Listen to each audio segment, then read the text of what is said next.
Magandang araw mga kaibigan. Pag-usapan naman natin ngayon ang pahayag ni Congressman Rodante Marcoleta tungkol sa blank items sa BICAM report.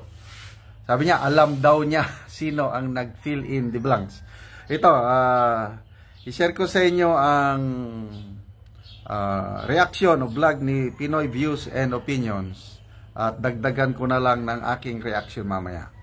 Alam po raw ni Congressman Marcoleta, mga kababayan, kung sino ang posibleng nagpalit o nag-fill in the blanks doon sa mga blankong provision sa report ng Bicameral Committee tungkol sa 2025 budget. Sabi pa ni Marcoleta, dalawa lang daw ang salaring, mga kababayan.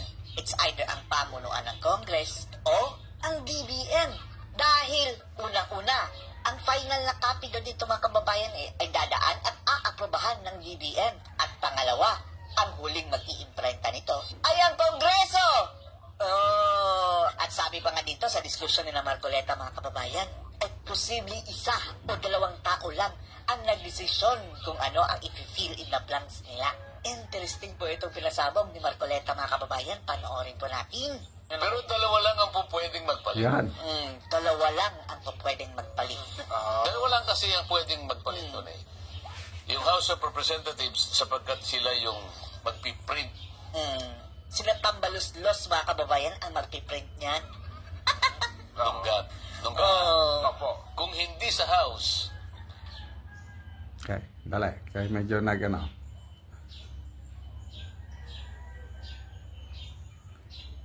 Sa DBM. DBM. Pag na-print yun, dadalhin sa record section ng Malacanang, i-receive.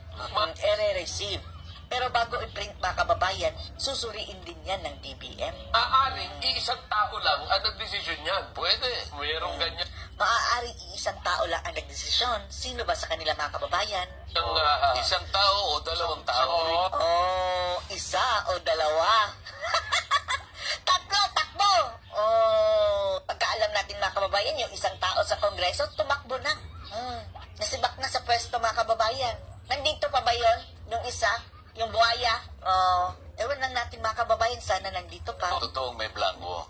Ang pinagbabasihan ko dito, Jen Nelson, Kuya Benny, ay yung kopya na pinadala sa akin. Yun. Kasi Pati si Marcoleta, mga kababayan, umamin na totoong may blanco. lahat ng members ng Congress ay mabibigyan nung BICAM. Ano ulit ang sabi ni BBM? He is lying!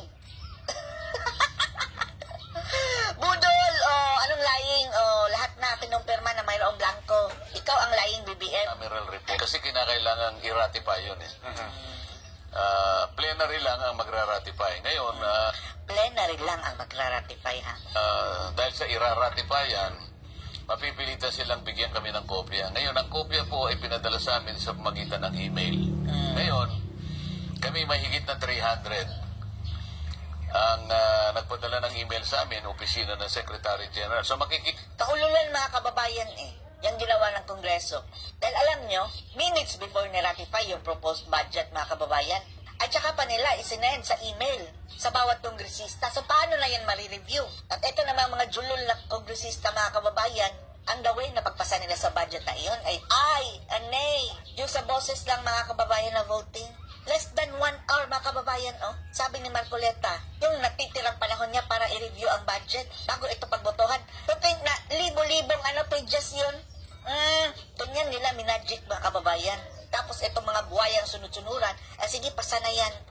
Ang daming mga anomalya. kita po nyo doon, iba-ibang minuto, iba-ibang oras. Kasi sa 300, di naman niya sabay na mayano yun eh. Opo. Send sa Sa akin, email. sa panig ko, dahil letter M ako eh.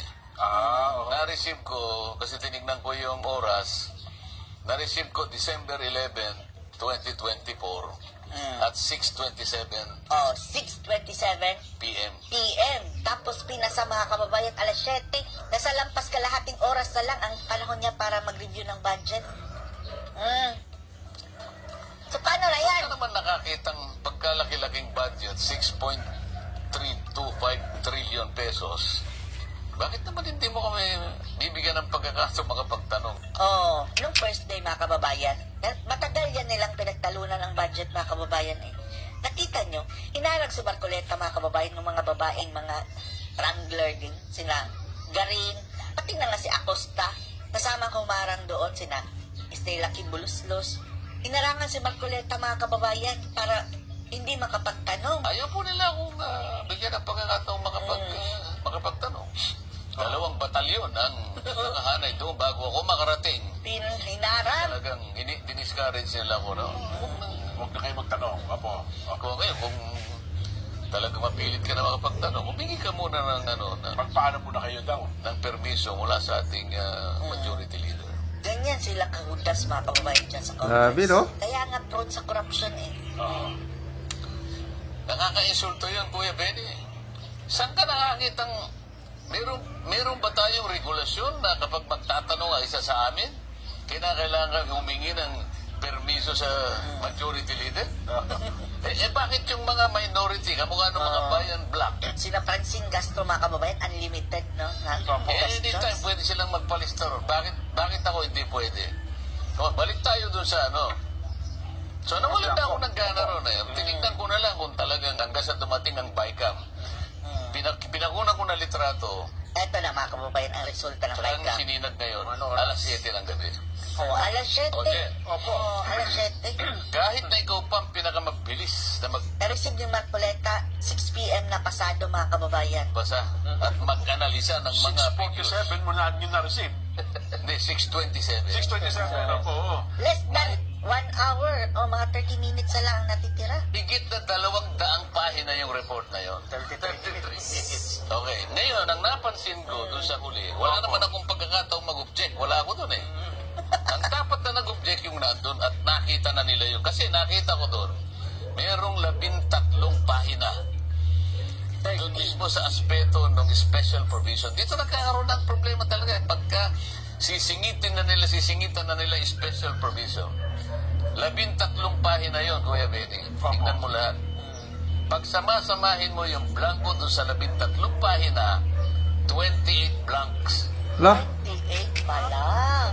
So, knock-knock, BBM. Anong sabi mo? He is lying. Andyan ang mga blanco o katulad ng blankong utak mo. Oh, ngayon, ang tanong natin, bakit na-ratify may blanco? Ang walang nag-object. At saka yung Malamang mga kababayan hindi nakita. Dahil time constraint eh. Minadali. Si Marcoleta nga 6:27, 33 minutes na lang ang natitira mga kababayan para i-review.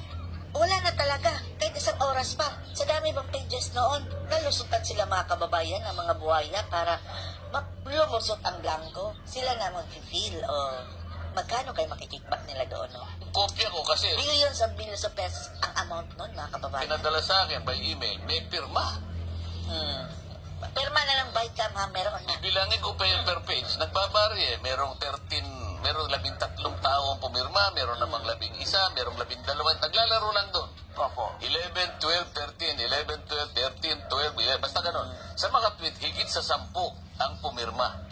Ilan po bang representante ng bawat House at Senado? Ang alam ko, 12 sa Senado, 12 kaya, marigigit pa. Siguro 15. Kung minimum of 12, maximum 15. Ngayon, ang kukunin lang naman yung majority eh. Yan po yung tinatawag, para ho sa kaalaman ng ating manonood, yan po yung tinatawag na BICAM, na meron pong BICAM. representative galing sa Congress at meron ding galing sa Senate, at sila po yung magbubuo niyang BICAM report na yan. Yung BICAM na dapat. So ito, i-summarize natin according to the good Congressman Marcoleta, 2 lang ang posibleng gumalaw noon. Taga House of Representatives or doon taga DBM, Department of Budget and Management. Diyan nanggagaling ang nag-fill in the blanks na pwede 1 o 2 tao lang ang gumawa. So at least, inamin na ni Congresswoman Estela Kimbo na merong ang blank items, tapos yung paliwanag niya na authorized daw ang technical staff ng Congress na mag-fill in the blanks. Kasi, yun daw ang nakalagay sa provisions. So, kasi, yung mga typographical errors, pwede daw i-correction. Kaya lang, ang hindi masagot ni Congresswoman Kimbo, kung yung pag-fill in the blanks ng mga amount, budget, millions o billions ang involved, considered ba yun na typographical o grammatical errors? Yan, ang hindi nila masagot. Kaya, pasalamat tayo at naisampa na ang petisyon sa Supreme Court tungkol nito. Hintayin na lang natin ang aksyon ng kataas-taasang hukuman ng Pilipinas.